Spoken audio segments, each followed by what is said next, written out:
Good evening, everybody. You are now listening to WLS, the voice of Prairie Farmers, Chicago.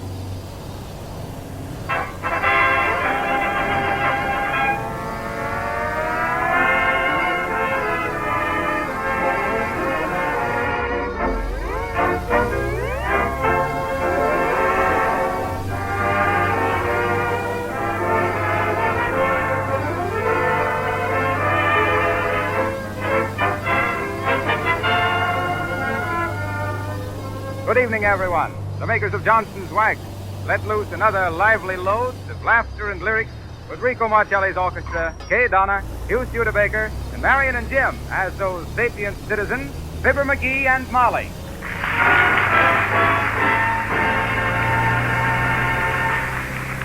Marcelli and his men begin the broadcast with Fine and Dandy. Wrap it up, Rico.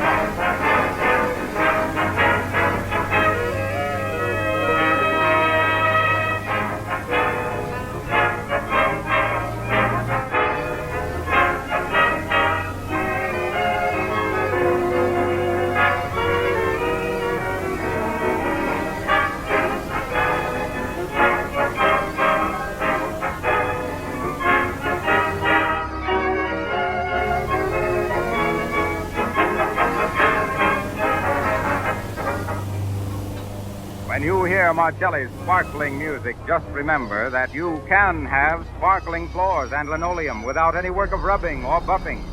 Just try Johnson's Glow Coat, the easy-to-use liquid floor polish that shines as it dries.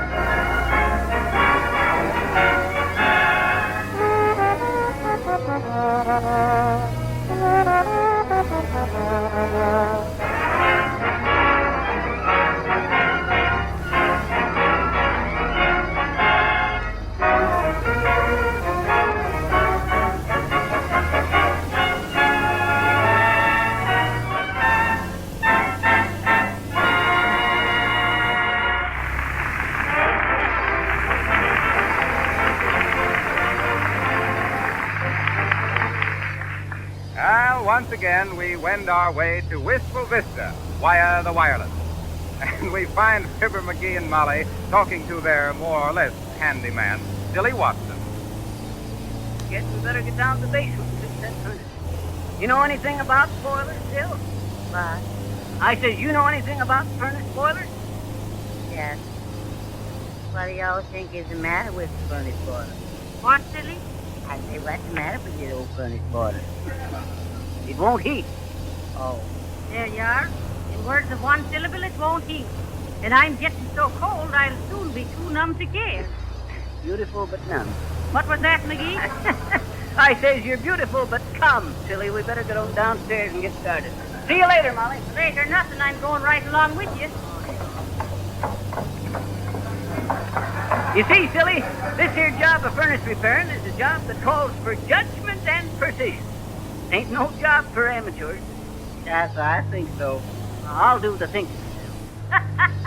You'll try anything once, won't you, McGee? You bet. Oh, is that so? Now listen here now, Phil. I'll explain this here boiler to you. Now this here gadget down here toward the base of the boiler, silly, is a cinder roller.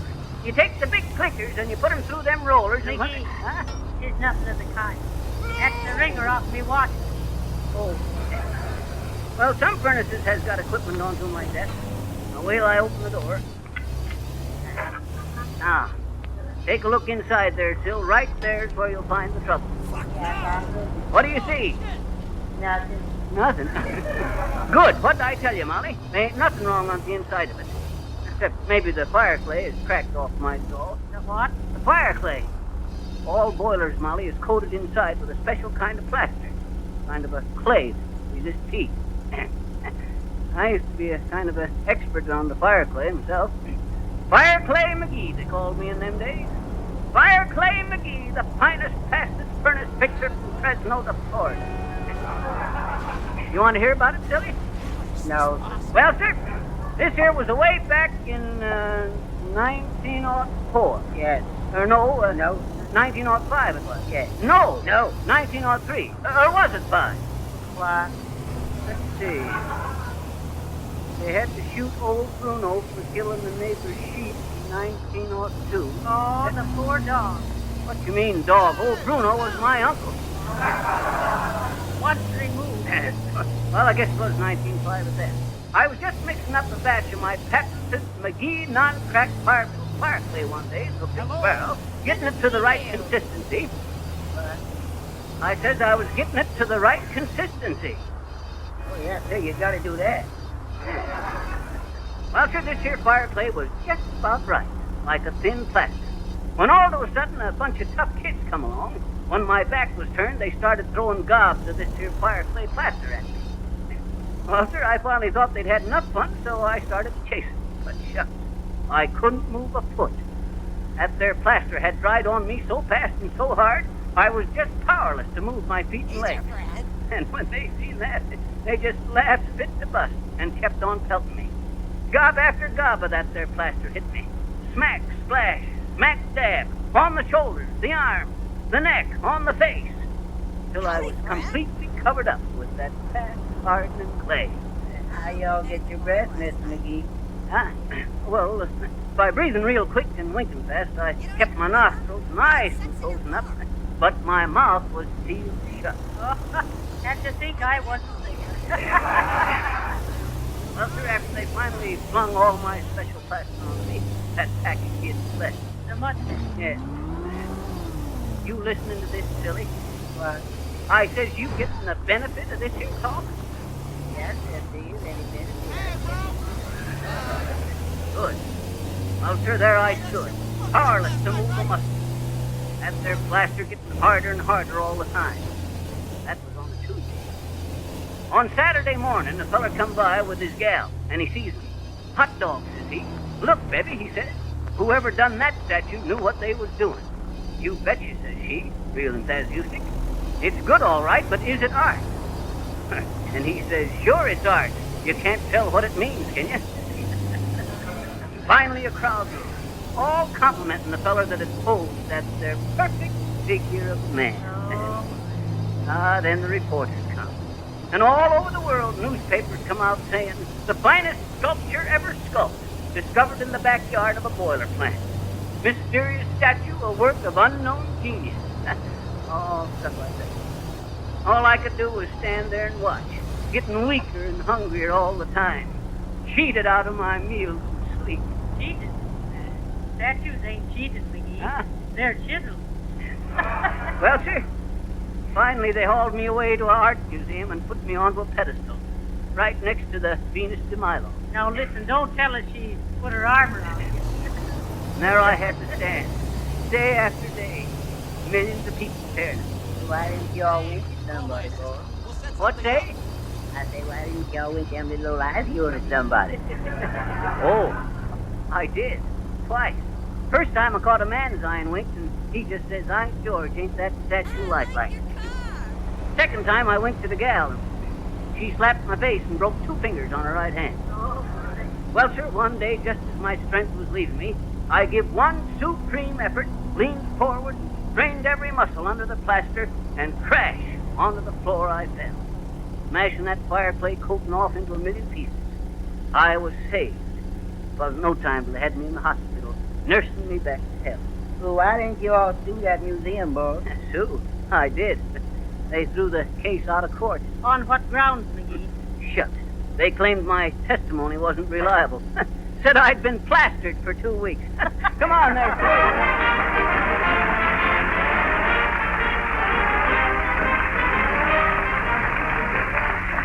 Well, now that Fibber has vacated his pedestal, we have a real work of art to offer you. Our melodious model, Miss Kay Donna, who sings and sings like no other one. All right, Kay.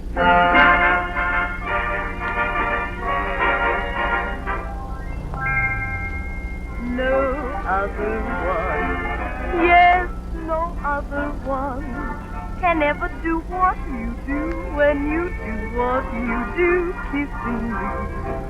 Oh, no other one, yes, no other one can ever make me like you like I'd like to constantly.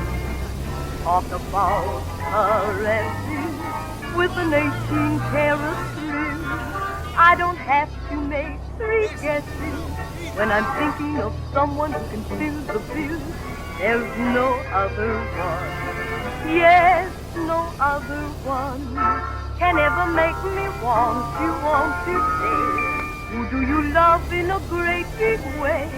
No other one. No other one. There isn't any other one can ever do what you do when you do what you do. Not again, you gotta be kidding me! Stop him, he's There's no other one. There's no other one can ever make me like you like I'd like to constantly talk about those sweet caresses with an 18-karat. Are you for real? I don't have to make three guesses when thinking of someone who can feel the bill. No other one. There's no other one can ever make me want to say, who do you love in a great big way? There'd better be no other one. There'd better be no other one.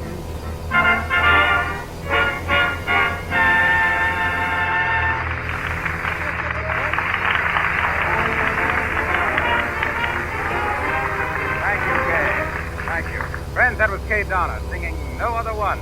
And it might well be the theme song for Johnson's Glow Coat. For among floor polishes, there's no other one that can give you the lasting beauty and protection that Johnson's Glow Hey, Coat. Harpo, I got a riddle. Why is that there stratosphere balloon like a coat that Johnson's Glow Coat? Give up? Well, sir, the wear and tear of 74,000 feet don't mean nothing. Well, that's the height of something or other. Well, folks, you know how I like to talk about Johnson's Glow Coat, the marvelous no-rubbing floor polish made by the makers of Johnson's Wax. Well, it seems I've been challenged by a young woman who says she knows more about Glow Coat than I do, because she's been using it on her own kitchen linoleum for several years. She's here in the studio tonight. Won't you step over here, Mrs. Wright? You're at liberty to say anything you please about Glow Coat. Well, I'm delighted to, Mr. Wilcox. You know, when I started housekeeping, not so many years ago, I worked so hard trying to keep my kitchen linoleum clean. Really, it was pathetic. No matter how often I scrubbed it, that floor was dirty looking most of the time. And then one day when I was feeling particularly tired and discouraged, a neighbor of mine dropped in and told me about Johnson's Glow Coat. Well, I ordered some that very day, and I can't tell you what a difference it made in the looks of that linoleum. It took only a few minutes to do the whole floor, and it was so easy to apply. It didn't seem like any work at all. 20 minutes after I had put Glow Coat on the floor, it was perfectly dry, and the linoleum had a grand, bright polish. Now my floors stay clean and shining with practically no effort on my part. I have more time to rest and enjoy life. Believe me, I'm a real booster for Johnson's Glow Coat. Any woman who is tired of floor scrubbing should certainly try it. Oh, I guess I forgot to mention that you don't have to do any rubbing or buffing when you use Glow Coat. Thank you, Mrs. Wright.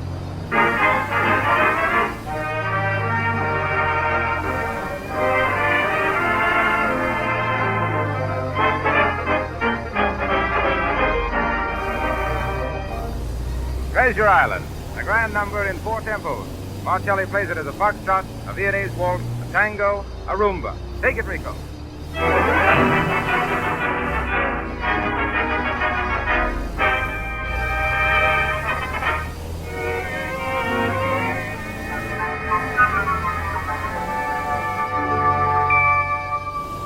I sailed away to Treasure Island, and my heart stood still when I landed on the silvery shore. I looked for gold on Treasure Island, and I found that gold when you gave your golden love to me.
our engineer, Mr. Harold Stonewall Jackson, will switch us back to 79 Wistful Vista, we'll find Fibber McGee and Molly and Silly Watson all ready to go on with their furnace fixing down in the McGee basement.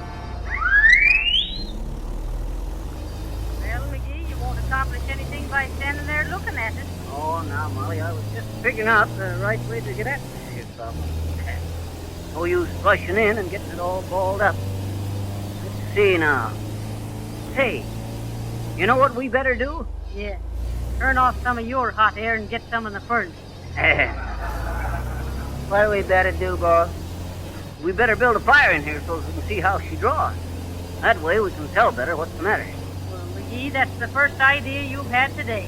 Well, you'll have to admit when I get them, they're hot. Don't you get it, Molly? Build a fire? A hot idea? It ain't funny, McGee. Okay. Now get to work, both of you. Yes. Shall we use these here papers? Yep. Tear them up and crumple them, silly. So Here. You can't use those papers. Huh? Those are me dress patterns.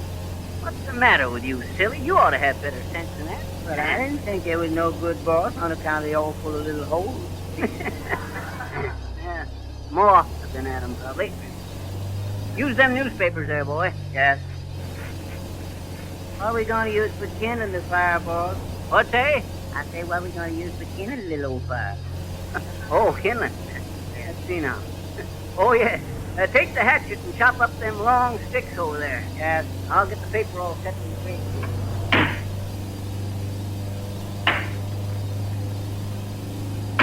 See there, those sticks plumb full of nails, Mr. McGee. Well, don't dull the hatchet on them, Sil. No. Hey, wait a minute, Silly. McGee, what's he chopping up? Huh? Oh, them long sticks with the nails in them? Yes. Oh, it's just some old lengths of molding that was left from the... Oh, for heaven's sake, Silly. You're chopping up me curtain stretchers. Curtain stretcher. Look at them. They're ruined. No, ma'am, they ain't ruined much. I just chopped off a couple little pieces of them, is all, ma'am. Oh, is that so? Why don't you two come upstairs and chop up the piano and the dining room table? No, we don't need that much kindling, Molly. Oh, you don't? Well, now I'm real glad to hear that. It is here, little old box good for the chop up, please, ma'am. Let's see. Yes, go ahead. That's all right. Now, is that all the paper and kindling you'll need? Yep. You needn't look for no more, Molly. Well, who's going to? Just wanted to be sure you wouldn't use that porch furniture when you're fired. Oh, shucks, Molly. Don't be like that. We know what we're doing, don't we, Sil? What? I says we know what we're doing, don't we? But I guess you all know what I'm doing, but I don't know what you all are doing.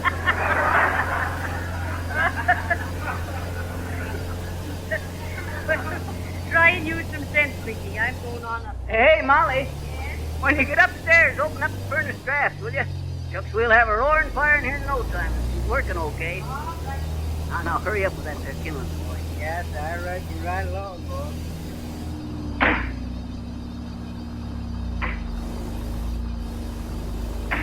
Oh, I had me a cow, a big brown jersey. Her milk was good, but her temper was flirty. Hi-ho, the farmer infidel. Yeah, boss. Enough kindling? Yeah, I guess. Hey, this here paper's kind of damp, ain't it? Yes. I'll tell you what, son. I run up to the top of the stairs there and get that big 5-gallon can. Yes, but that's gasoline, boss. Well, what in trumpet you think I thought it was? Buttermilk? Go on and get it. But y'all ain't gonna pour that gas stuff on this here little old fire, you boss. Can you think of any surer way of making her burn? No, sir. Well, then run up and get it. Yes, but that's pretty powerful stuff. Oh, I had a giraffe. His name was Harlow. He got in the twins and he took the swallow. Hey, nutty, and a rat. Let's see now. Plenty of paper. Kindling. Ah, there we are. Wash her good with the gasoline. Hey there, you coming, silly? Yes, here he is, boss. Okay, hand her here. I'll build a real bang-up fire here, quick to fire. Yes, that's what I'm afraid of. Shucks, we want a fire, don't we? Here, hold the cap of the spout. I'll just dash some of this here gasoline on it. Oh, I pour some can. Hey, where you going there, boy? Well, I just happened to think it. I guess you ain't gonna need me no more today, I guess. What makes you think that, silly? Well, I only think that on account of I think that after you all touch the little old match that there gasoline boy, you ain't gonna lose nothing more today. Oh, go on with it, silly. Don't be so dad-ratted nervous. Never heard of a cigarette lighter blowing up, did you? Now then, a little more over in the corner there. Yeah, the thought you already put on about 2 gallons already, did you? What if I did? Gotta get the fire started, ain't we? Hey, what's your teeth chattering for? You catching cold? No, sir. Yes, I guess I think I better go home and see a doctor while I got time, boy. Okay. But give me a match before you go. And say, hey, quit leaning against that smoke pipe, boy. It's all right, boy. It ain't hot. I know it ain't hot, but it's loose. Liable to come apart at the least bump, and we'll have to sort around here a foot deep. Give me a match. Yes. No, sir, I ain't got a match. Chuck, you got some right behind your ear there, boy. Hand me one. Oh, never mind. Here we go. Yes, I'm afraid so. Oh, shucks. Can you imagine that? What else? Better pour the rest of this here gas. There. Give me another match, boy. Yes. Here you is, and here I go. Hey, Silly! Come back here! Silly! That feller go out that door and down that alley. Shucks. Just superstitious. Now, where'd I put that dad rat match? Oh, yeah. Oh, shucks. Can you beat that? Well, I'll get this set to take me on. Ah. Now then. This'll do the trick.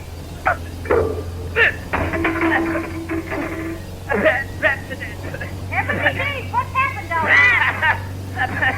Where are you? I can't see a thing for the suit. Silly, Sylvia's, where's McGee? What's happened to her? Silly, don't stand there coughing and rolling your eyes. Answer me. Molly, don't you know me? It's Fibber McGee, your husband.